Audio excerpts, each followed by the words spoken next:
Hello, bonjour, comment allez-vous mes amis? Une petite vidéo pour vous donner les 3 conseils ou 3 astuces ou 3 secrets, appelez-le comme vous voulez, mais il s'agit de 3 éléments. Je peux moi les identifier comme étant des conseils pour gérer un client mécontent. Comment gérer un client mécontent?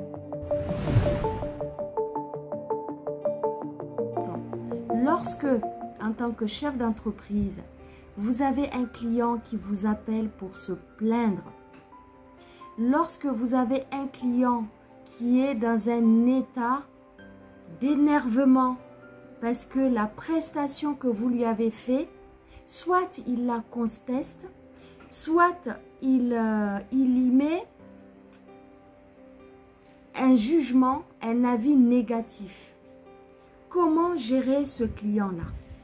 Je vais vous donner dans cette vidéo 3 conseils pour gérer ce genre de situation. Si tu me découvres pour la première fois, je suis Emouna Aïssa, entrepreneur. J'accompagne toute l'année des chefs d'entreprise à gérer leur business.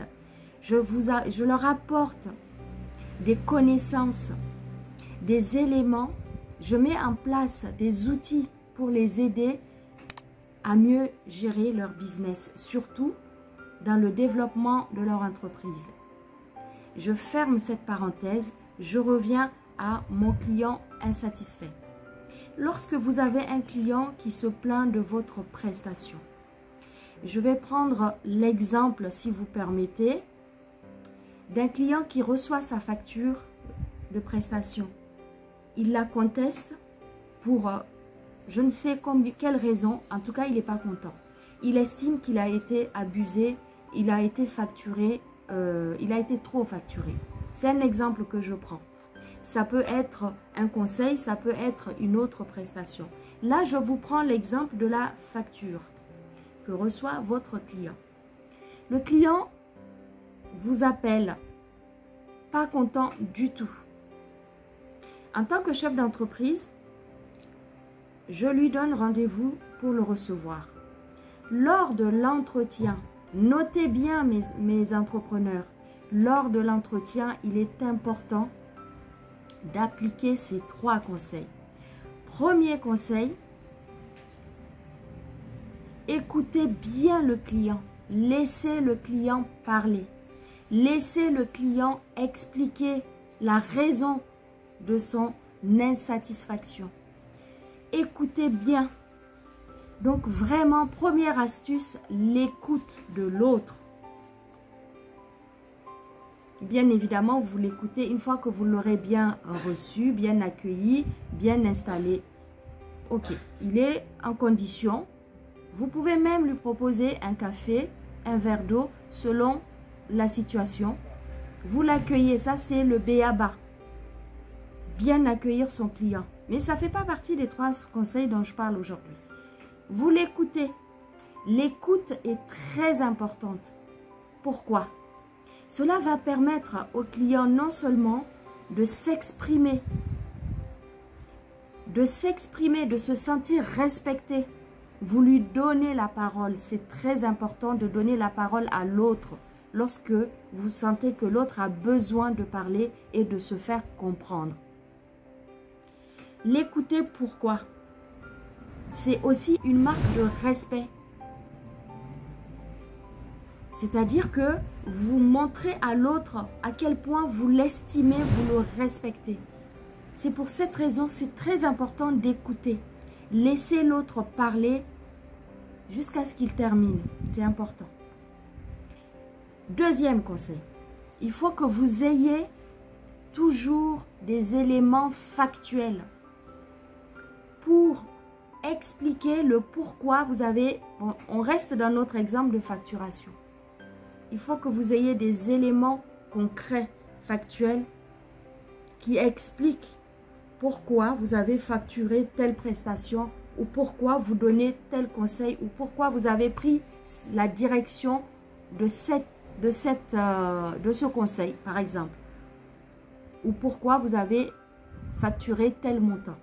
C'est important que vous ayez les éléments, parce que tout chef d'entreprise ne facture pas comme ça ce qu'il veut. C'est qu'il y a bien une raison, il y a bien un travail qui a été fait. Chaque travail que vous faites, bien évidemment, nécessite un paiement. Donc, à vous d'avoir les éléments lors de l'entretien pour bien expliquer à votre client, pour lui montrer de quoi il s'agit, détail par détail. D'accord? Maintenant, troisième conseil que je peux vous donner pour satisfaire un client qui n'est pas content, c'est de lui dire « je comprends ». Bien évidemment, une fois que vous lui avez bien exposé les faits, les détails, lui, il va bien se rendre compte que effectivement, il a fait appel à vous pour cette prestation-là et que c'est justifié. La facture, elle est justifiée. Ok, ça y est, il se calme. Vous lui donnez raison de manière subtile, parce que s'il n'a pas raison et que vous lui dites qu'il a raison, on rentre dans d'autres complications, dans d'autres difficultés mensongères pratiquement. Donc, écoutez-le, démontrez le pourquoi du comment. Ensuite, troisième étape maintenant, vous allez lui proposer un geste commercial. Pourquoi? Je m'explique. Si le client vient se plaindre parce qu'il trouve que la facture, là je prends l'exemple de la facture, on reste dans notre exemple de facture. Le client qui arrive, qui vous dit « je ne suis pas content, je trouve que la facture elle est abusée, la facture elle est exorbitante ». Ok, il s'est expliqué, vous l'avez écouté, vous lui avez prouvé que la prestation qu'il avait demandé, effectivement, voilà le montant. Bien évidemment, avant tout ça, avant tout cela, il y a bien une lettre de mission qui vous engage, qui est le contrat entre vous et votre client. C'est des choses, elles ne se sont pas faites comme ça. Donc, là, je saute les étapes parce que cette vidéo concerne uniquement la gestion de ce client insatisfait. Vous faites un geste commercial. Parce que cela veut dire que lui, il estime que c'est beaucoup.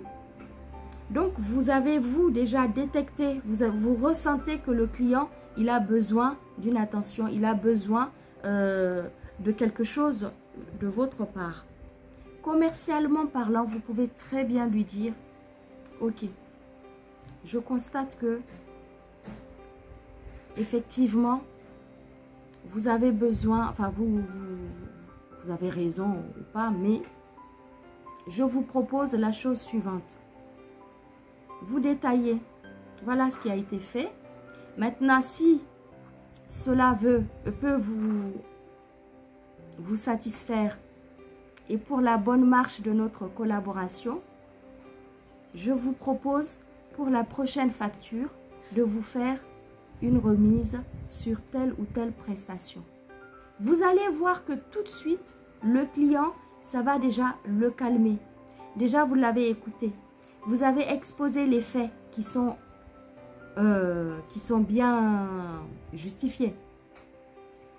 Vous lui proposez un geste commercial sur la prochaine prestation, le prochain conseil ou le prochain travail que vous allez faire pour lui.